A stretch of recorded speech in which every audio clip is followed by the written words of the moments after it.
Let's take a look at stories making headlines on the front page of Nigerian newspapers. And I begin with the blueprint. The major story here, Nigerian military leaders ruled out Bazoum's return to power.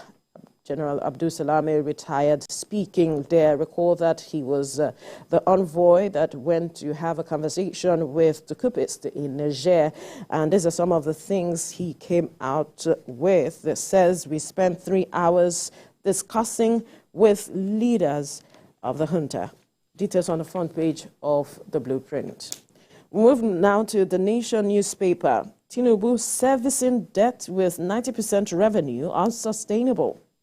Tinubu servicing debts with 90% revenue unsustainable.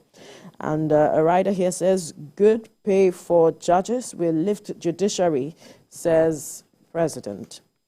Details on the front page of the Nation newspaper. To this day newspaper now, Tinubu, Nigeria cannot continue debt servicing with 90% of revenue. Tinubu, Nigeria cannot continue debt servicing with 90% of revenue. All the details on the front page of this day newspaper. To the Nigerian News Direct. Nigeria's GDP shows resilience, grows by 2.51% in second quarter of 2023. Nigerian economy still going through corrective reforms, CCPE speaking there. To the Business Day now, Tinubu under pressure as job-creating sectors struggle. Tinubu under pressure as job-creating sectors struggle. You find the details on the front page of the Business Day. To the Guardian newspaper now, federal government's estimate reduces unemployment on paper amid almost 10 million job deficit. Federal government's estimate reduces unemployment on paper amid almost 10 million jobs deficit. You find the details on the front page of the Guardian newspaper. To the Business AM, analysts, observers turn up nose to Nigeria's latest employment data. The Nigeria Bureau of Statistics 4% unemployment rate raises eyebrows. New methodology downplays misery reality. All right, you find the details on the front page of the Business AM. To the national economy now, Tinubu's 100 day in office. How to take Nigeria's economy out of the woods. Economists are speaking. Tinubu's 100 days in office. How to take Nigeria's economy out of the woods. Economists are speaking there. And to this Nigeria newspaper, disquiet over federal government's 5 billion naira palliative as credible data issues surfaces. Nigerians want EFCC, ICPC to track allocation of resources. All right, all the details on the front page of this Nigeria newspaper. Ibrahim. Our first news is next newspaper here. The kicker reads, alleged undeclared assets. Acting CBN governor, deputy in trouble. And the rider reads, as group days drags Apex Bank managers to court over failure to declare interest companies on assumption of offices. That's the first newspaper there. The Punch newspaper is next. Cameroon dam opening. Evacuate to prevent deaths. Federal government states warn flood-prone communities. Evacuate to prevent deaths.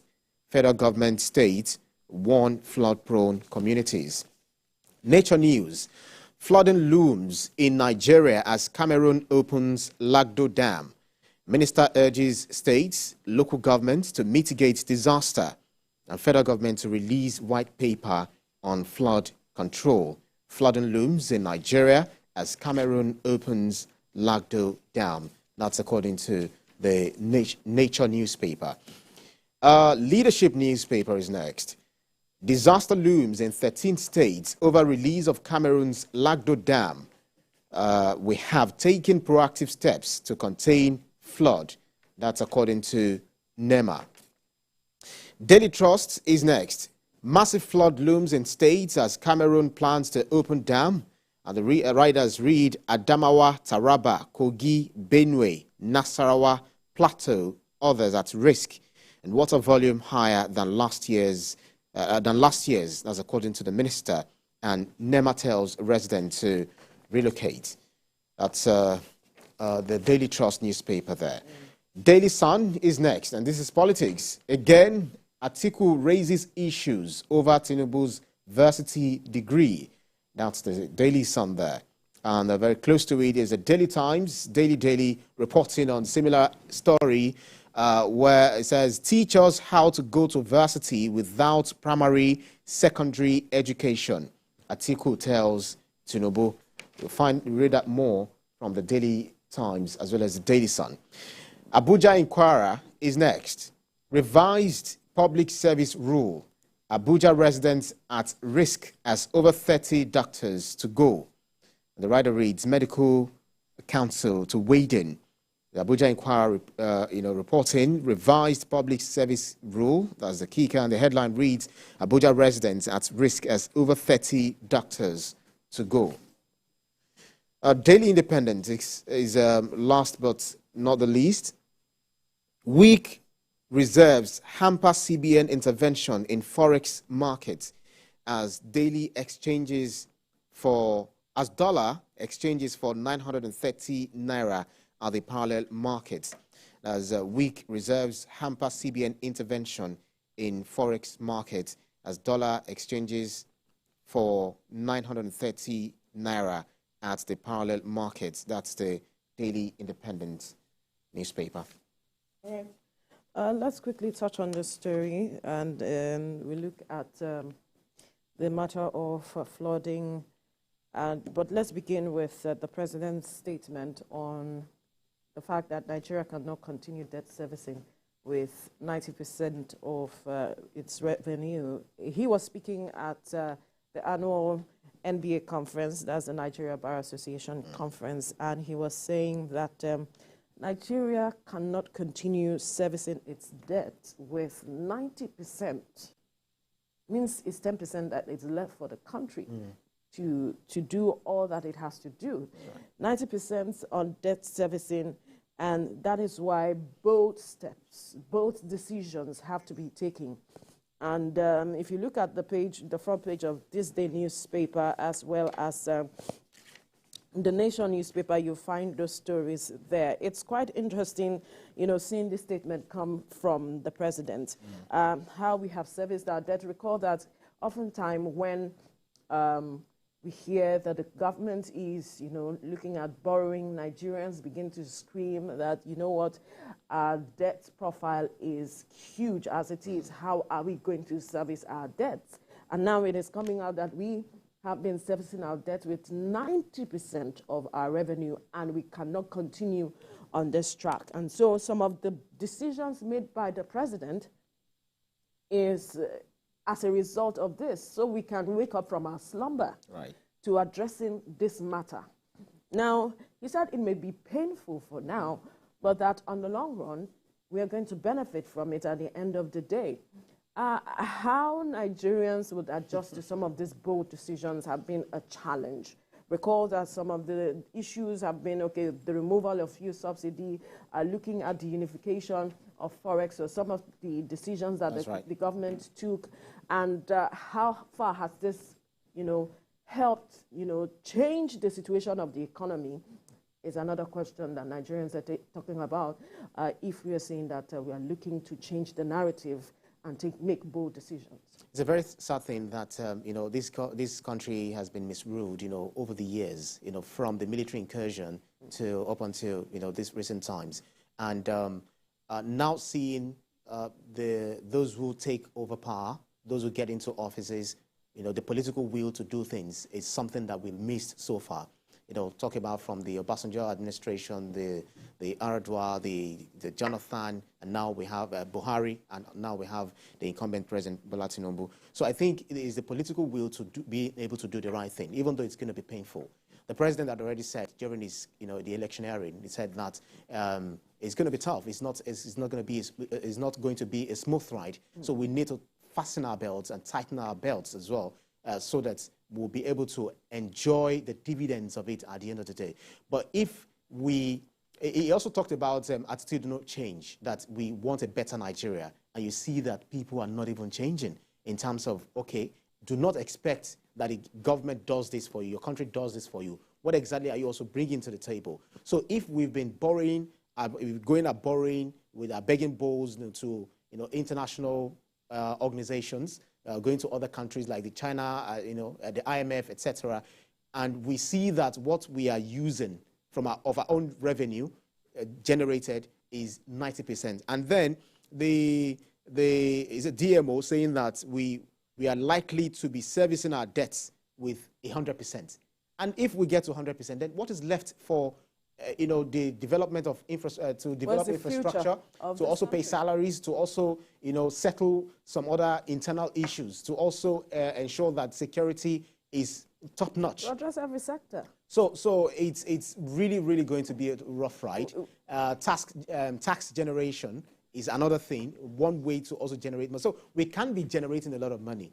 Look at Nigeria. Nigeria seems to have the biggest when it comes to economy. We have the giant of Africa. We're not just giants in its name, but we're making a lot of money. But if all the monies we're making are going into servicing debts, then exactly what it is, or what is it that will say that there's always been a conversation around revenue generation. That's one of our biggest problems. We have all the resources. Yeah. How are we tapping into it? Talking about the resources across the states, how are we tapping into it? How are we changing laws such that we are formulating policies that will enable states make judicious use of the resources that then we can generate from? It's just a hydra-headed issue right now for this administration. If we can deal with our revenue generation problem, I believe we'll go a long way in terms of addressing the matter of our debt servicing as it is. We'll not, because we are still importing a lot of things. If you look at the papers this morning, there was also the talk about importation. We are still importing a lot of things. And it's putting a strain on, the foreign exchange. How viable is the economy? Are we attracting foreign investors at this time? How are we addressing matters of electricity? How are we addressing matters of insecurity if we do not have the funds? So it's not so good when we go at borrowing and then we leave the generation yet unborn to continuously pay these services debt. So we just have to ensure that the current administration has to ensure that they do all that is possible, anything possible, to ensure that they don't continue using all the entire money that we're generating to pay this debt. But we still have to pay them one way or the other. We can't run away from it. That's why it's called a debt. And it's a sin not to pay it. That's why when you pay it, they say if you are not allowed to pay it, or if you're if they try to look away from it, they say we're forgiving you. But if you are not forgiven, definitely we have to pay the debts. All right, let's quickly touch on this matter of massive flooding. So there are reports that Lagdo Dam in Cameroon might be opening up to such that it can release some of the waters. And you may know how it is when they release some of the waters in the dam. Right. Some states like Kogi, Benue, Nasarawa, Taraba, Adamawa, Plateau are at risk, are reported to be at risk. We saw what happened last year. As a result of the release of these dams, we heard that it was the highest in 10 years as of last year alone. Now, it is said that if they do not have as much rain, then there might not be as much impact. That is the report. If Cameroon does not have as much rain that threatens the Lagdo Dam, then they may not release as much water that would affect these states. Talking about Kogi State, Plateau State, right. Benue, Nasarawa, and even the South region, as we saw happen. But the federal government is calling on states and local government to begin to mitigate these disasters, put measures in place such that those who are living on these low-lying regions, low-paying regions, are moved up so that they are not affected by the release of the waters. Right. Now, what measures have been put in place after last year? You would recall that some persons are just getting the support from government a year after. talking about the distribution of food items and other relief materials. After the rain fell a year ago, we saw some states just distributing these relief items to those who are affected by the floods. How is it that we do not take proactive steps to addressing these issues? We have early warning systems in place where we get the information as to the rains are coming, the floods are coming. State ensure that you do what is necessary to keep your people safe against this flooding. But it is until the floods come that we begin to see how we rush and scramble to ensure that we keep some persons safe, and we see the level of damage that has been caused. We know how much it's costing us when it comes to this matter of flooding.